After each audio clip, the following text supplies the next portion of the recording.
Bago humantong sa eviction night, nagmuni-muni ang matalik na magkaibigan na sina JM at Fiang. Ano to? Last time na ba to? Last day? Feel ko. Ako din eh. Oo, tit.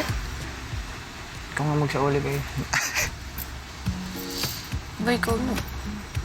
Magiging shota mo naman yun. Shota. Sama ng shota mo. Nagpapakipot pa siya. Baka mga kumbaga.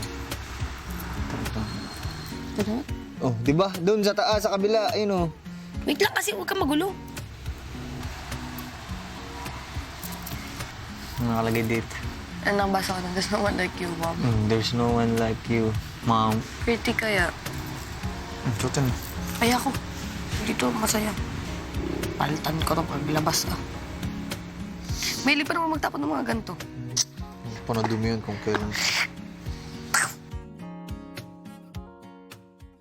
After mamaya, eviction na. Nakabad kayo? Siguro mamaya kakabahan pag nasa mismong... Ako? Ako din. Inisip ko lang kung ano ang mga nagawa ko na dito sa loob ng bahay ni Kuya na napatunayan ko sa sarili ko. Hindi ako sumuko, na-try ko din ang best ko. Di sa lahat ng pagkakataon, kailangan mo matalo kung sino gusto mo matalo. Bagay. Yung mapatunayan mo lang na hindi ka basta nasuko. Ang bagay na nun. Hindi naman lahat papabora sa'yo. Sarili mo lang na makalaban mo dito eh. Hindi housemates eh. Wala. Kaya ka lagi mo nagawin ni Self. Ikaw, kaaway ka ng lahat. Hindi. Joke lang. Maya-maya pa ay dumaan na sa last eviction night ang 5 natitirang housemates kung saan si Kai ang naging wagi sa last position. Kai! Congratulations, Kai! Pwede mo nang kunin ang iyong watawat at tumayo sa iyong Big 4 platform.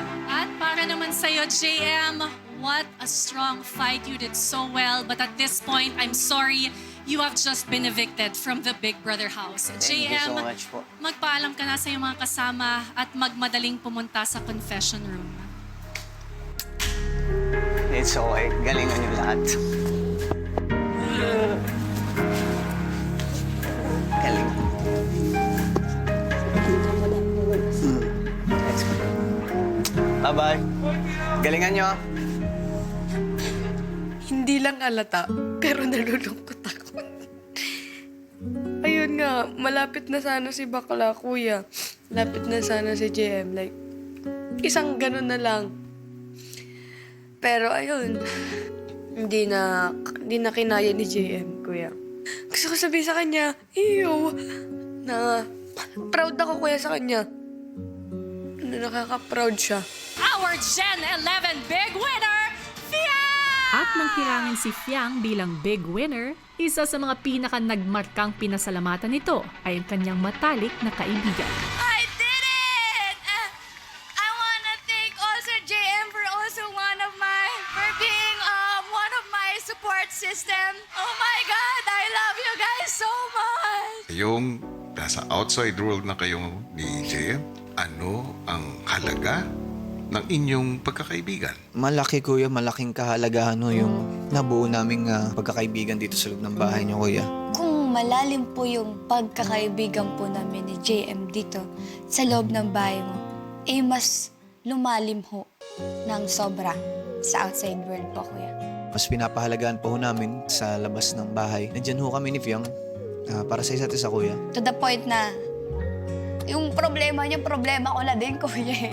Sa mga bagay na gusto ho namin tahakin, sa mga bagay na ninanais namin makantan kuya. Mas involved na po yung life ko sa life niya and mas involved na din po yung life niya sa life ko. In short, we're both connected na sa isa't isa, kuya. Mas nag-grow yung friendship kuya to the point na, ayun kuya, parang to the point na gusto ko siyang protektahan. Ganun ho, mas nagiging solido yung nabuo po namin pagkakaibigan kuya. Hangad ko ang mas tumitibay na pagkakaibigan ninyo ni JM. Thank you, kuya. At sana ang inyong samahan ay maging daan ng inyong tagumpay, lalong-lalo na ng inyong kaligayahan. Mahalaga ang kaligayahan ninyo para sa akin. Thank you.